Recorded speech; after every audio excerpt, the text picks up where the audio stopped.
வணக்கம் நண்பர்களே. இது உங்கள் நிக்கு ஆங்கர்.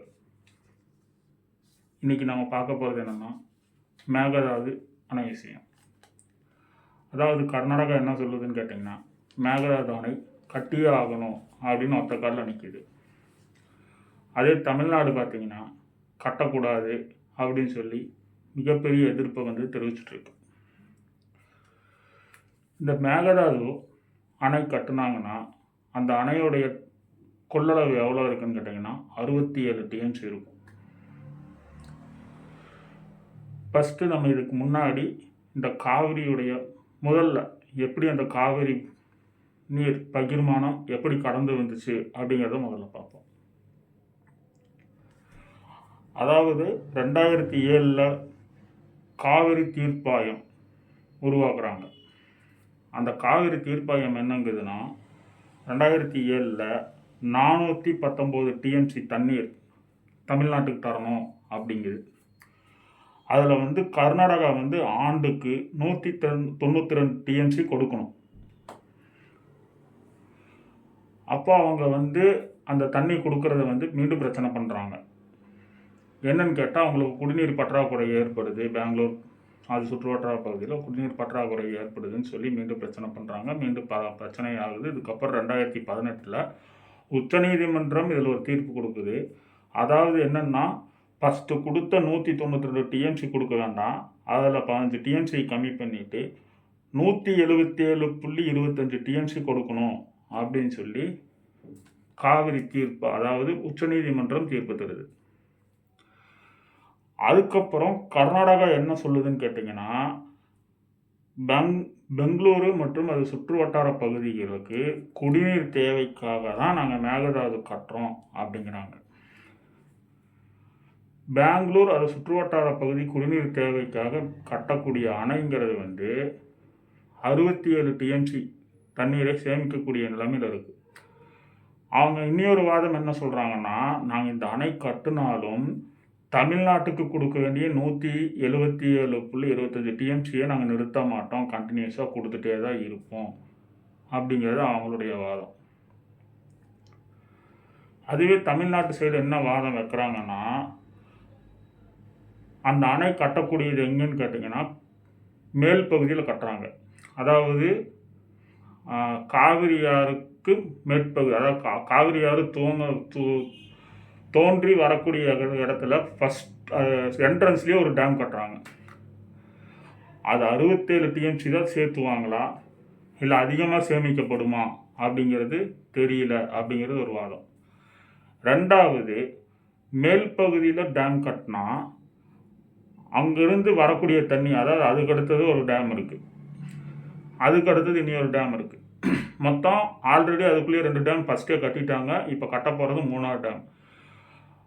இப்போ இந்த 2 டேமுக்கும் தேக்கி வச்சது போக மிச்ச மீதி தான் வரும். ரெண்டாவது பார்த்தீங்கன்னா, மழை வந்தால் மட்டும்தான் இவங்க தண்ணி நமக்கு தருவாங்க. வறட்சியான காலங்களில் நமக்கு தண்ணி வர்றதுக்கான வாய்ப்பே இல்லை. எங்களுக்கு குடிநீர் தேவைன்னு நிறுத்தி வச்சுருவாங்க அப்படிங்கிறது தான் நம்ம தமிழ்நாட்டுடைய விவசாயிகளோடைய வாதமும் அரசியல்வாதிகளோட வாதமும். இது உண்மைதானா அப்படின்னா உண்மைதான்.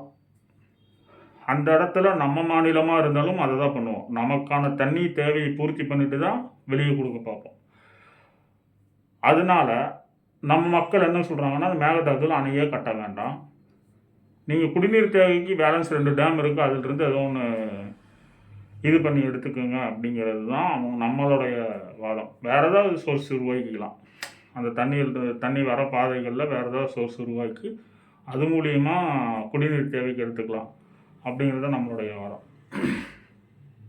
இப்போ ஏன் இதை பற்றி பேசுகிறோம் அப்படின்னா, ஆகஸ்ட் 3ஆம் தேதி இரு மாநில முதல்வர்களும் சந்தித்து இது சம்மந்தமாக பேச போகிறாங்க அப்படிங்கிறது இன்னி வரைக்கும் அந்த அதிகாரப்பூர்வமான தகவல் எதுவும் வரல. ஆனால் பேச போகிறாங்க அப்படிங்கிறது ஒரு செய்தி வந்திருக்கு. அப்போது அவங்க எதை பற்றி பேச போகிறாங்க அப்படிங்கும்போது, நம்மளுடைய இரு மாநிலங்களுக்கும் முக்கியமான பிரச்சனையாக இருக்கக்கூடியது இந்த காவிரி தண்ணீர் தான் பிரச்சனை. அதில் இப்போ மெயின் பிரச்சனையாக நமக்கு போயிட்டுருக்கிறது என்னென்னு கேட்டிங்கன்னா, மேகதாது அணை விஷயம்தான். ஏன்னா மேகதாது அணை கட்டிட்டாங்கன்னா நமக்கு தண்ணி குறைச்சிருவாங்க, அந்த 177 டிஎம்சி நமக்கு வராது அந்த தண்ணியை குறைச்சிடுவாங்க. 2வது மழைக்காலங்களில் மட்டும்தான் அந்த தண்ணியை கொடுப்பாங்க. வறட்சியான காலங்களில் அவங்களுக்கு அவங்க தேவைக்கு தண்ணி தேக்கி வச்சுக்குவாங்க. அவங்களுடைய விவசாயிங்களுக்கு பயன்படுத்துவாங்க. நம்ம கடைமடையில் இருக்கிறங்காட்டி நமக்கான தண்ணி தேவையை நம்மளால் பூர்த்தி பண்ண முடியாமல் போயிடும் அப்படிங்கிறது நம்மளுடைய வாதம், ப்ளஸ் நம்ம விவசாயிகளுடைய வாதம். இதை பற்றி பேசுவாங்க அப்படிங்கிற ஒரு இது இருக்குது. அதே மாதிரி மக்கள் இன்னொரு கேள்வி என்ன கேட்குறாங்கன்னா, மேகதாது வந்தால் நமக்கு நீர் கிடைக்குமா? மேகதாது ஒரு வேளை கர்நாடகா கட்டிருச்சுன்னா தமிழ்நாட்டுக்கு தண்ணி கிடைக்குமா? அதுக்கு ஒரே பதில் தான். இப்போ வரைக்கும் அவங்க அணை கட்டுறதுக்கான பிளான் எல்லாம் சொல்லிட்டு தான் இருக்காங்க. இன்றைக்கி வரைக்கும் அணை கட்டலை. அது கட்டுனா தான் தண்ணி வருமா வராதாங்கிறத சொல்ல முடியும். அதனால் கட்டுற வரைக்கும் விட்டாலும் நமக்கும் ஆபத்து தான். டேம் கட்டியாச்சுன்னா கட்டினவன் அவன் சொல்கிறது தான் ரூல்ஸுங்கிற மாதிரி நான் இவ்வளோ தான் தருவேன் அப்படின்னாலும் நம்ம ஒன்றும் பேச முடியாது. அப்புறம் வருஷ கணக்காக நம்மளும் பார்டரில் போய் உட்காந்து போராட்டம் தான் பண்ணிகிட்ருக்கணும். வேறு வழியும் இல்லை.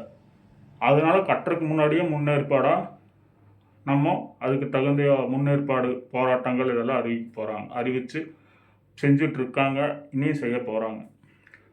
ஏன்னா அவங்க கட்டிட்டாங்கன்னா அதுக்கப்புறம் நமக்கு கொடுப்பாங்களா கொடுக்க மாட்டாங்களா பேசிக்க இடமே இல்லை. கண்டிப்பாக கொடுக்க மாட்டாங்க.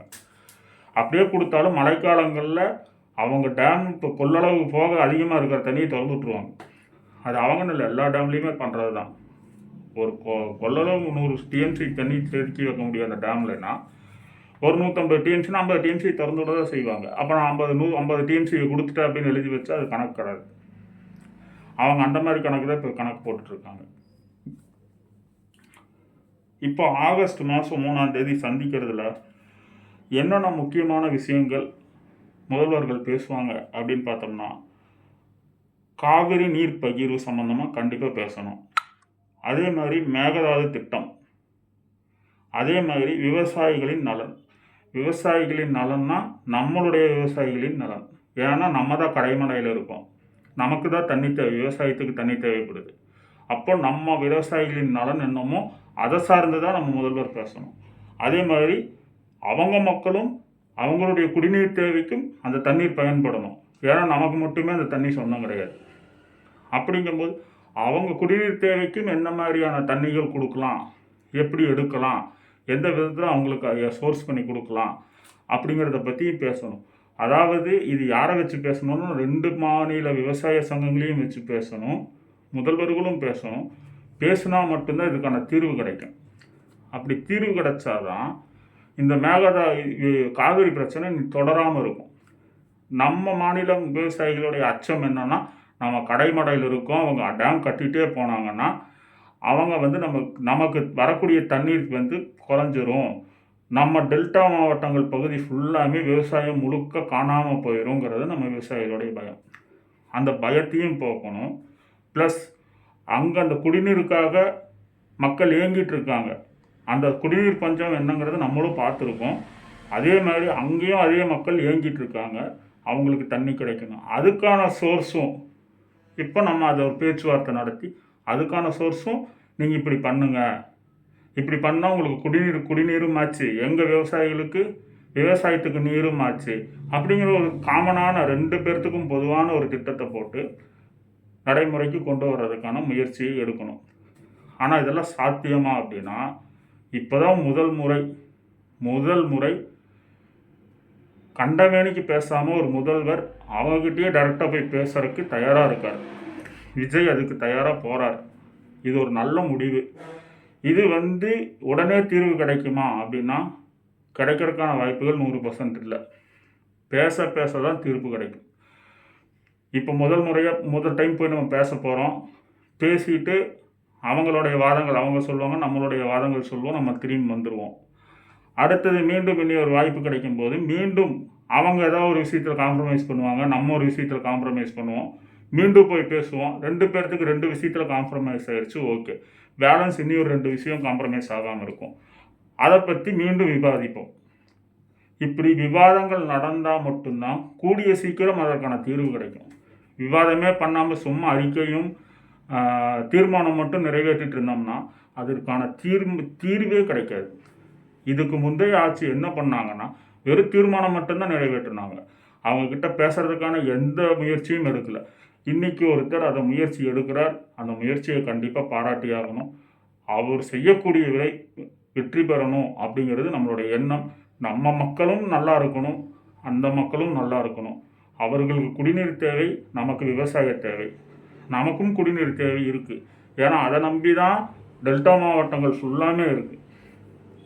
அப்படிங்கும்போது இந்த முயற்சியை அனைவரும் சேர்ந்து வரவேற்போம்.